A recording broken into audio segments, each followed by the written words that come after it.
Ndugu mtazamaji, assalamu alaikum wa rahmatullahi wa barakatuh. Alhamdulillah wassalatu wassalamu ala rasulillah. Kuna aya katika Qur'ani ni fahari kwa mfikishaji wa aya hiyo, kadhalika ni fahari kwa yule ambaye anafikishiwa aya hiyo, kwa sababu Mwenyezi Mungu Subhanahu wa Ta'ala amesema katika aya hiyo, waambie waja wangu ambao wameamini. Kuna jambo ambalo ama maagizo ambayo Mwenyezi Mungu Subhanahu wa Ta'ala anataka waja wake wafikishiwe. Anamtuma mfikishaji, na mfikishaji ni kila ambaye Mwenyezi Mungu Subhanahu wa Ta'ala amempa fadhila ya kujua Mwenyezi Mungu Azza wa Jalla ametoa maagizo gani katika aya hiyo. Alafu aya hiyo maagizo yake imetaja mambo matatu ambayo ni ya juu kabisa katika yale ambayo yatawaokoa watu siku ya kiyama. Haya ni matatu ya juu kabisa. Kwa hivyo katika waja wa Mwenyezi Mungu Subhanahu wa Ta'ala wako ambao wanashughulishwa na maisha ya akhera na biashara ya akhera, na kwamba afanye jambo gani katika mambo ambayo yanalipa sana katika hiyo biashara ya maisha ya akhera. Mwenyezi Mungu Jalla wa Ala katika surati Ibrahim katika aya 31 amesema, qul li'ibadi alladhina amanu, waambie waja wangu ambao wameamini. Kwa hivyo jambo la kwanza ni al-imanu billah, ni kumwamini Mwenyezi Mungu Jalla Jalalu na kumpekesha, kwa sababu hakuna imani bila ya kumpekesha Mwenyezi Mungu Subhanahu wa Ta'ala. Kumwamini Mwenyezi Mungu Jalla Jalaluhu na kumpekesha na kuepukana na yale yanayokinzana na imani, likiwemo jambo la ushirikina, ukafiri na unafiki.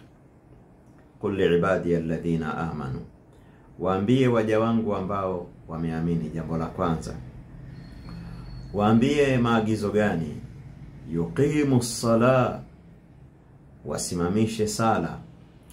Na katika Qur'ani unakuta Mwenyezi Mungu Azza wa Jalla akihimiza sala anatumia neno kuhifadhi sala, kusimamisha, yani kwa maana ya kuzisimika zikasimama.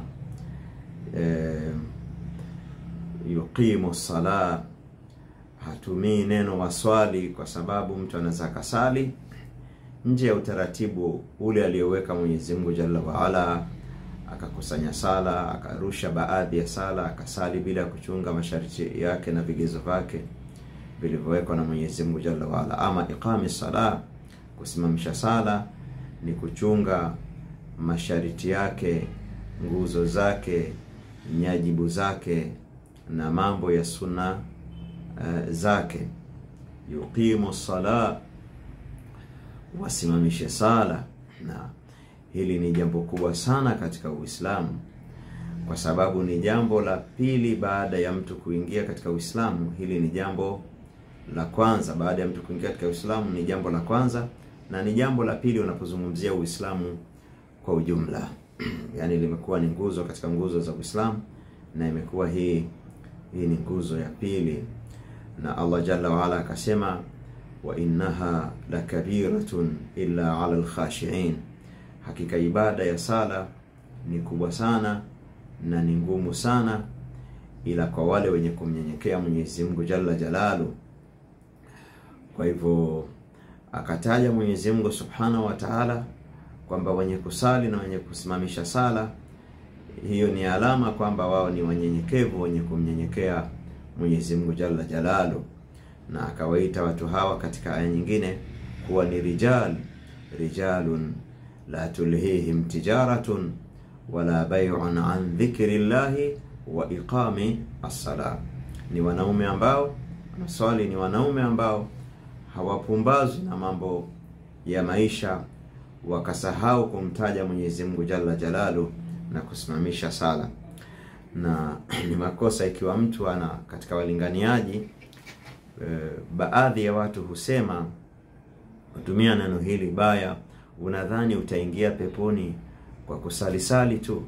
Wengine wanatumia presentation mbaya, anasema kwa kuinama tu na kusimama na kunyenyuka.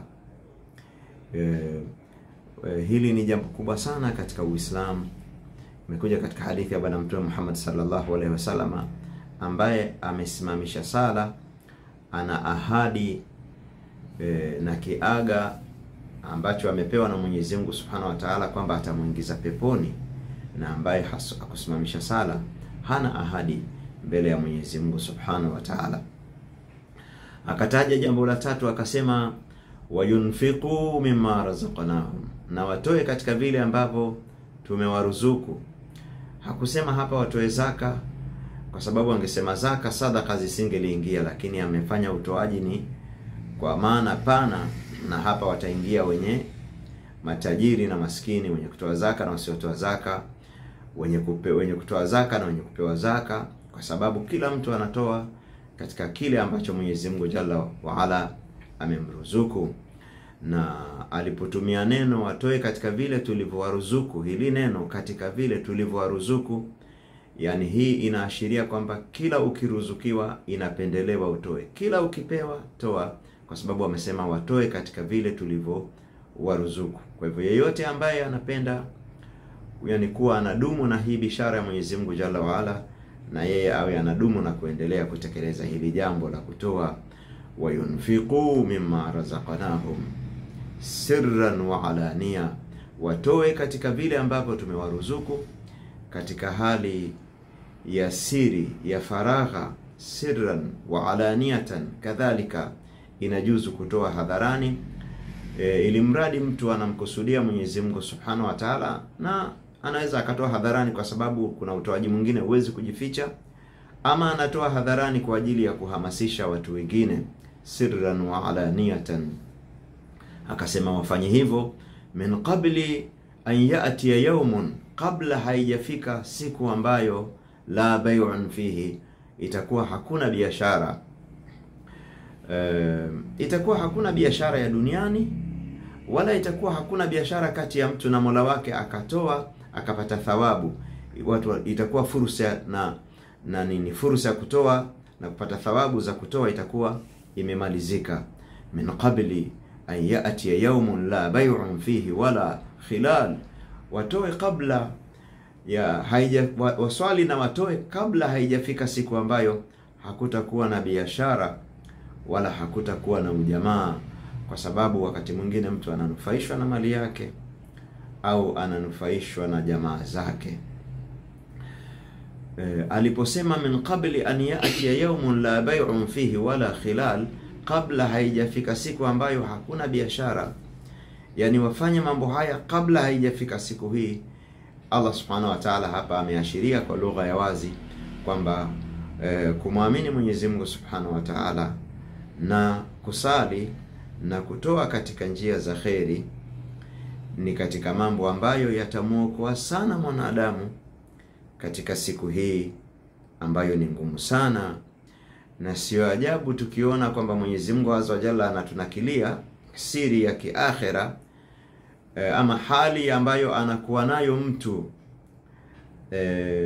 wakati anatolewa roho yake, huwa anatamani arudi duniani atende mema kwa ujumla. Lakini Qur'ani ikataja kwamba katika hayo mema ya ujumla anayotaka kuyafanya, especially jambo la kutoa, Mwenyezi Mungu Azza wa Jalla anasema wa anfiqu mimma razaqnakum, toeni katika ambavyo tumekuruzukuni, min qabli an ya'tiya ahadakumul mautu, kabla mmoja wenu hajafikwa na mauti, fayaqula, asije akasema rabbi, ewe Mola wangu, laula akhartani ila ajalin qarib, lau kama utanichelewesha muda kidogo, fa asaddaqa, nitoe sadaka kwa maalum kabisa, wa akum minas salihina, na kwa maana ya jumla niwe ni katika watu waliowema.